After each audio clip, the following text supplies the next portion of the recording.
esse crime surgiu. Uma noiva foi deixada às vésperas do casamento morta, próximo ao aeroporto internacional. A menina enforcada com fio de telefone.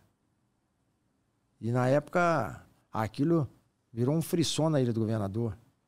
E imediatamente chamamos o pai da menina e ele falava que a menina não tinha nenhuma falha comportamental, como eu digo aqui no meu livro, e era noiva.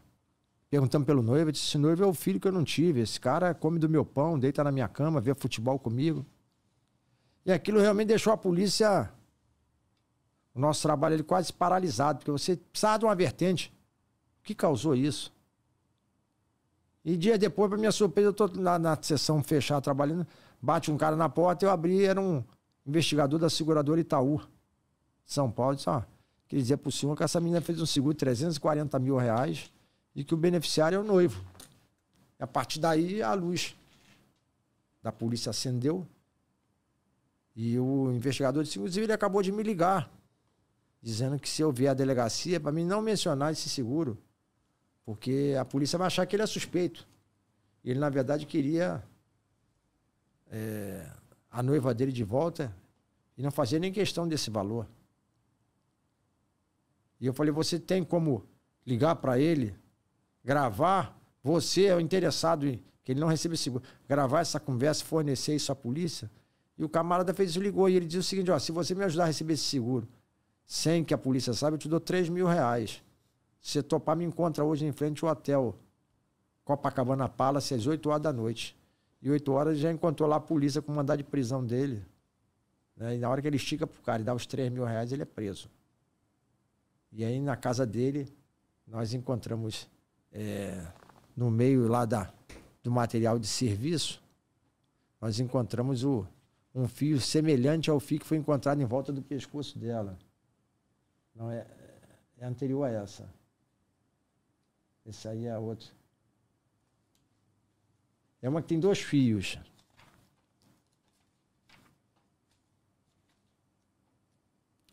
E esse camarada tinha sido até gerente do Banco do Brasil, um cara que tinha um conhecimento e que ele chegou na delegacia e me reserva o direito de permanecer calado.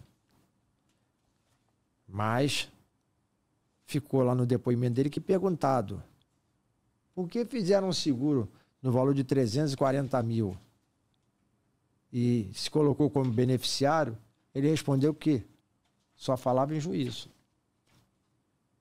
E em juízo, o juiz perguntou isso para ele. Meu filho, você lá na delegacia, você diz que respondia em juízo. Ele falou, se me reserva o direito de permanecer calado. Na época, promotor de justiça até, a quem eu parabenizo, doutor Salvei Laia, promotor de justiça da Ilha do Governador, e o juiz da época era o doutor meritíssimo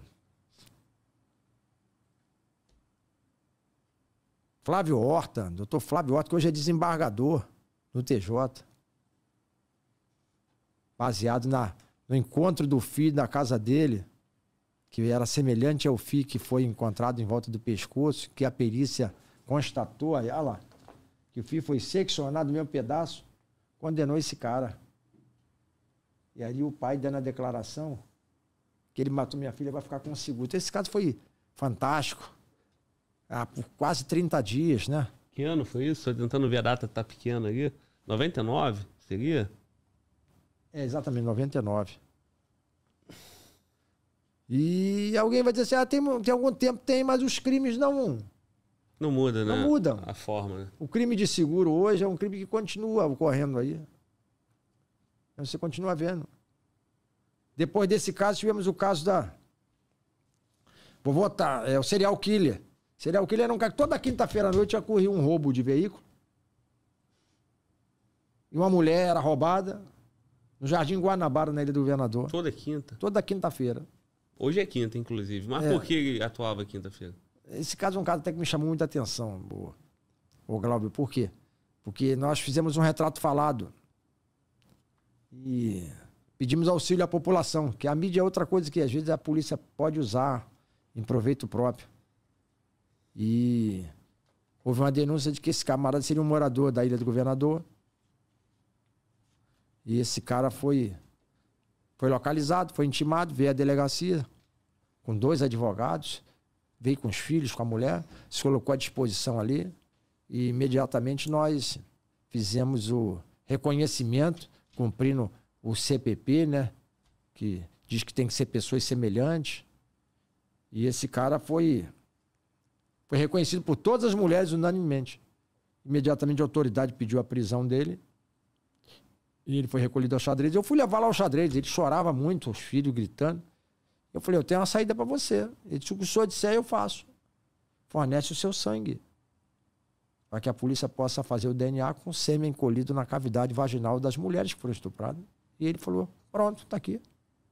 E trouxemos lá o profissional da época que colhia o sangue. E uma semana depois veio o resultado que era positivo. O sêmen colhido na cavidade vaginal das mulheres era dele. E nem eu entendi isso. Eu me lembro que o advogado chegou na delegacia, pegou aquele inquérito e jogou no chão. Falou, esse cara é doido, e eu não vou mais advogar para ele. Porque ele não era obrigado a fornecer prova contra si mesmo, e ele forneceu. Eu, numa viagem de avião com a escritora Ilana Casoy, que escreve sobre psicologia, perguntei isso para ela, Ilana, você que escreve sobre psicopatas? E ela falou, Daniel, o psicopata nem ele mesmo acredita no que ele faz. E foi o fato que mais me chamou a atenção, porque o psicopata, ele pratica o crime e aquilo parece que é apagado da mente dele, ele fica como se nada daquilo tivesse acontecido, entende? Ele vive normal. E depois nós começamos a conversar com a mulher dele, ela falou, toda quinta-feira à noite, às vezes a gente vai jogar um futebol, vai comprar um cigarro, e ele saía nesse horário e voltava momentos depois. E foi um aprendizado para mim isso. E eu tive até um caso aqui do vovô Tarado Bananão, um cara que matou um rapaz na ilha. Ele se masturbava na praia e o garoto chamou a atenção dele, para ficar se coçando perto da minha namorada. Ele deu uma bolacha nele e falou, vou te matar.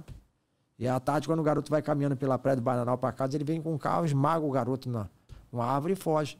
Foi feito um registro de homicídio culposo, atropelamento com fuga do veículo. Eu cheguei ao veículo, conseguimos rolar testemunha que na verdade foi um crime.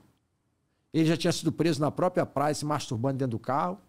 Isso gerou a condenação desse cara. Só que no dia da condenação, o advogado entrou com recurso pedindo que ele tinha sido condenado, mas que ele pudesse recorrer em liberdade. Até hoje não achei esse cara. Soube que estava por lá das ilhas, das Guianas Francesas. E vou te contar uma aqui. O cara tinha salário da Petrobras. Todo mês ele recebia num caixa eletrônica do Brasil. Aí você diz assim, por que não se pede a justiça para bloquear esse salário dele? Porque ele sem dinheiro, né? Ah, não pode, isso aí é outra coisa. Isso aí, o direito penal não pode interferir nessa questão. Então, amigo, aí Foda, né? O negócio é... Caraca, como é que continua num negócio desse? Eu soube do casamento da filha dele, fui no casamento de terno com a equipe de policiais, chegamos lá, ficamos lá parados. Esperando ele. Chegou na última hora, alguém disse, ele na última hora disse que não vou não me senti bem, não vou no casamento, não foi. Não foi preso. O responder em liberdade dele foi ele ficar foragido o resto da vida. É. E o processo, ele responde? Cagou o processo. Foi condenado. Tá nem aí. Acha. É. Então, essas brechas, essas portas que tem juridicamente... Uma vez até eu perguntei para um... Vou até citar isso aqui, que é para suscitar. Eu perguntei para eu fui numa palestra de um desembargador. Eu perguntei, excelência, eu queria fazer uma pergunta a vossa excelência. O direito é baseado na verdade real ou na distorção dos fatos? E o desembargador ficou marara. Quero saber... Eu não entendi a sua pergunta. Eu quero perguntar a vossa excelência se o direito é baseado na verdade real ou na distorção dos fatos. Por que o senhor me faz essa pergunta? Porque a verdade real dos fatos é o cara matou. Está aqui a prova. Gera condenação. Traduz essa condenação em pena. Bota ele na prisão e cumpre a pena. E a distorção dos fatos? Porque tem um recurso. O cara tem que sair para ir em casa porque é dia das mães. Ele tem um direito a semi-aberta. Ele tem um direito a trabalhar de dia e dormir na cadeia à noite. Aí começa a fragilidade. Bota o cara, igual Elias Maluco. Elias Maluco cumpriu 20 anos de cadeia. Toda vez que o Elias Maluco, alguém dizia assim, vai progredir. A Rede Globo suscitava alguma coisa, Saiu um mandado de prisão para ele. Sabe o que ele maluco fez? Suicidou. Se suicidou. Porque ele cumpriu 20 anos na dura ali, ó. Pá, foi em 2002 a morte de Tim Lopes. Em 2023 agora, né? Foi em 2023 ou 22. Acho que foi 22. É. Ele se matou na cadeia. Lá na cadeia federal. O cara passar 20 anos ali, mano. Tira 2 anos de cadeia.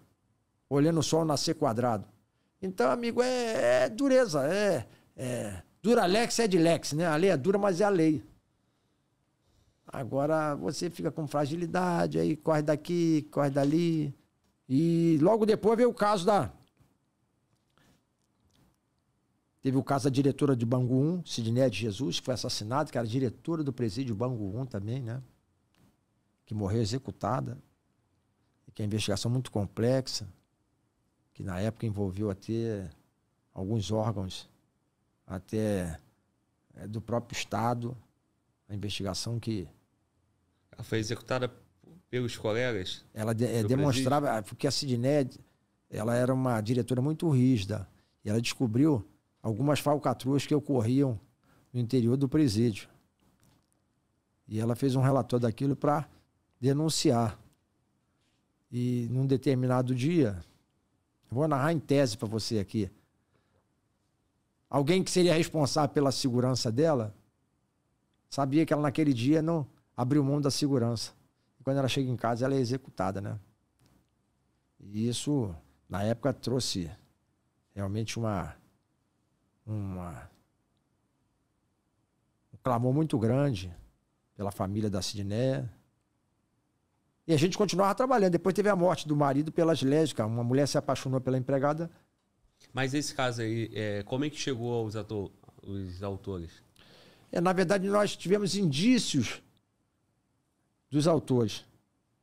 Mas nunca conseguimos... Não resolveu, então. Colocar esses autores no banco do réu. Entendemos até que isso houve um crime de mando aí. A execução foi de criminosos normais.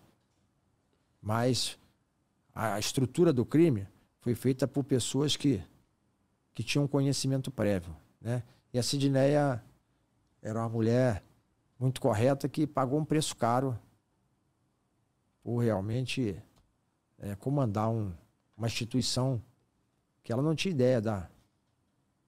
Eu até digo nesse livro aqui que é a chamada falha comportamental, porque hoje você lida com leões, né? Você lida com estruturas criminosas e você às vezes tem que ter esse senso de entender aonde você está pisando. Tem momentos que você tem que recuar um pouco, porque é o que eu falei aqui no início. O mundo foi transformado em sistemas. E ou você está dentro do sistema ou você está alijado do sistema, né? Ou você é amigo dos amigos, ou você é inimigo do sistema. Nós temos visto exemplo aí até politicamente falando, né? De perseguições políticas, de perseguições... Então, amigo, ou você é amigo do sistema ou você é inimigo. Se é inimigo... Tu vai pagar o preço. Vai pagar o preço. Por isso que... isso é traduzido no próprio cidadão. O cidadão sabe hoje. Vou me virar contra um traficante, vou denunciá-lo. E o que é que eu vou fazer depois? Vou para onde? Vou pedir para morar em Israel? Porque o cara tem que sair do Brasil. E quem é que vai dar essa garantia a esse cidadão? O Estado? Ele não confia no Estado também? Eu lá nos Estados Unidos vi que o policial americano, o endereço dele passa a ser a delegacia de polícia. Todas as contas de telefone, todas as contas, tudo aquilo que ele faz, o endereço dele é o da delegacia de polícia. Aqui no Brasil, se você der R$50 um estelionatário, ele diz que você tem, onde você mora e quanto você tem no banco. E o Estado não protege os seus agentes? O Estado não protege. Ele revela os seus dados, portal de transparência, etc. Portal de transparência. O cara sai lá e sabe até quanto eu ganho. O interesse da sociedade em saber o contra-cheque do cara é maior do que o risco na segurança? Então é Deus guardando a gente. E eu aprendi uma coisa ao longo desses anos todos de polícia. A não me envolver com o crime. Quando entrei, eu me lembro que o Antigão me chamou e falou assim, vou dizer uma frase para você. Foge da máfia. jogo do bicho, transporte alternativo, maquininha, milícia. Sai fora disso. Por quê? Porque o criminoso ainda respeita o policial, que ele não mistura as estações. Você combate o crime. Você não mistura a estação, né? Por isso que quando eu vejo essa mistura de policiais participando de crimes, você vê realmente que é o caos. A polícia ela tem que ser pura, né? A justiça também tem seus problemas também. Todo mundo tem seus problemas. Medicina, médico tem seus problemas. Eu trabalhei, por exemplo, na Delegacia de Saúde Pública. Nós tínhamos máfias de médicos que dizia que abria o peito do cara, botava 5 stents, né? E não tinha posto nenhum. Mandava aquela conta pro SUS pagar. Então, existe máfia em tudo que é lugar. Onde você botou o homem, existe o crime, né? Tem dentro da advocacia, tem advogados com alvarás falsos, tem, em tudo que é lugar tem. Você precisa ter uma polícia forte, uma justiça forte, para quando o cara cometer o crime, você corta a cabeça dele. Pô! Toma o patrimônio dele. Quando você mexe no bolso do cara, ele vai pensar 10 vezes antes de se envolver, concorda? Agora a justiça frágil. Aí vem o cara, não, porque o recurso, entendeu? Eu vou apelar.